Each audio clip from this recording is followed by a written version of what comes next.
find in this week's Torah portion, verse in chapter 32, verse 17.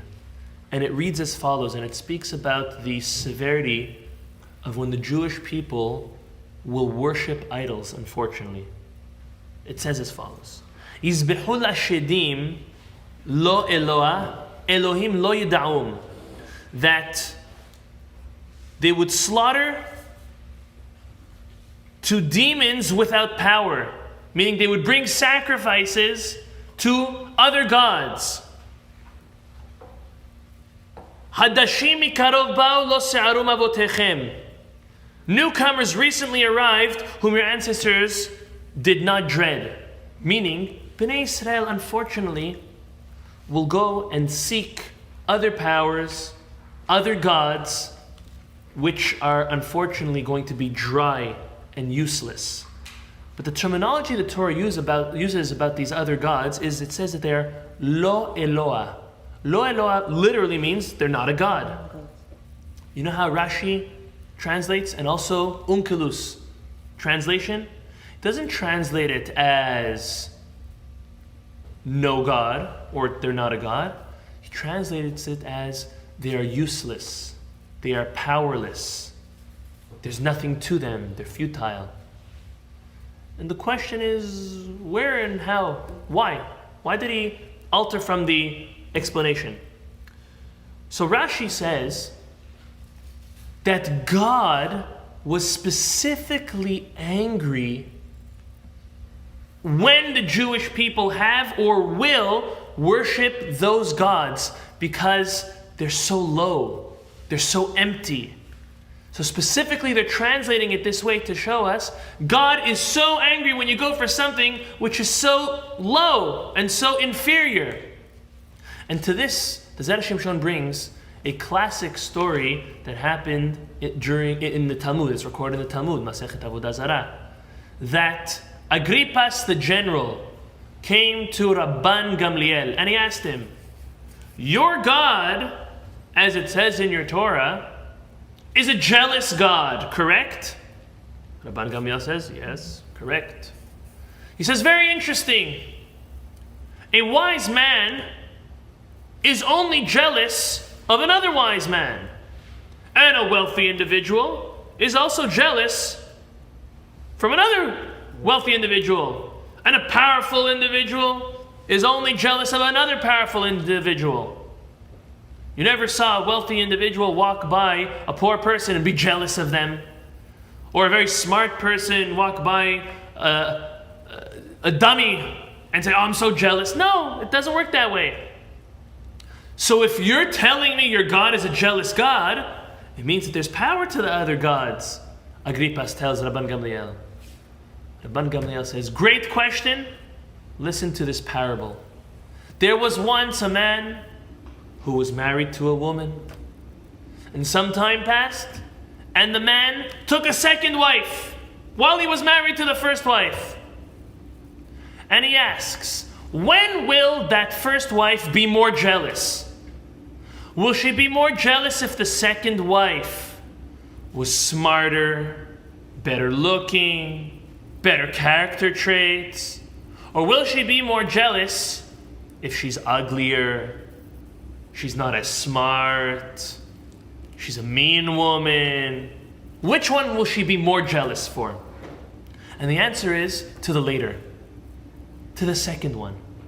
You know why? Because if the husband takes a second wife, which either way the first one's not going to be happy, but she'll at least understand, okay, if she has all these better qualities than me, okay, I could somewhat understand. I don't like it, but I could somewhat understand it. But for my husband to take this second good-for-nothing, no qualities at all of a woman, she's even more jealous. And that's what Rabban Gamliel answered to Agrippas. You know why God is a jealous God? It doesn't mean he's jealous because there's other powers over there. No, he's jealous because how could the Jewish people who are married to me resort and stoop so low to inferior, powerless, useless gods of the nations? That's the first part. So from here, we conclude that something inferior to God, God is jealous about. Now we're going to bring a midrash that proves the opposite. Okay? The midrash says, after the Jewish people sinned with the golden calf, I will quote to you what Moshe Rabbeinu tells God. Moshe Rabbeinu says, Vayomer, lama Hashem yichre apecha be'amecha. God, why are you so angry at them? You took them out of Egypt with all of your might and power and a strong hand. Please don't be so angry at them. On this, the Midrash says, there was another conversation going on between God and Moses at that time. And it was as follows. God comes to Moses and says, we're wiping them clean. Moses says, no, please don't. Hashem says, we're doing it, it's done. Moshe Rabbeinu says, Hashem, let me explain you that the sun obviously gives off light and power, and the moon receives it from the sun and has its power as an extension of the sun. When stars are moved, there's an extension. The constellations are also altered because of that. And when dew comes down, it gives the power for the winds to blow. And he says, based on that, Bnei Israel, they resorted to the golden calf with the intention as it being an extension of your power. You are the almighty and powerful. And the golden calf is an extension. God says you made a big mistake. You're right about the sun. You're right about the stars. You're right about the dew. But you made a big mistake about the golden calf. The golden calf has no power at all. So Moshe Rabbeinu answers God, aha, so if the golden calf is powerless and has no power at all, so they didn't do anything. Forgive them. And God concedes. So from this midrash we learn that when something is inferior to God, He is not jealous. So let's repeat. From Rabban Gamliel, the Talmud, as well as Rashi on our verse, something inferior to God, God's jealous about. But according to Moshe Rabbeinu, based on the Midrash, something inferior to God, He's not jealous. You're right, it's powerless, it's useless. So which one is it?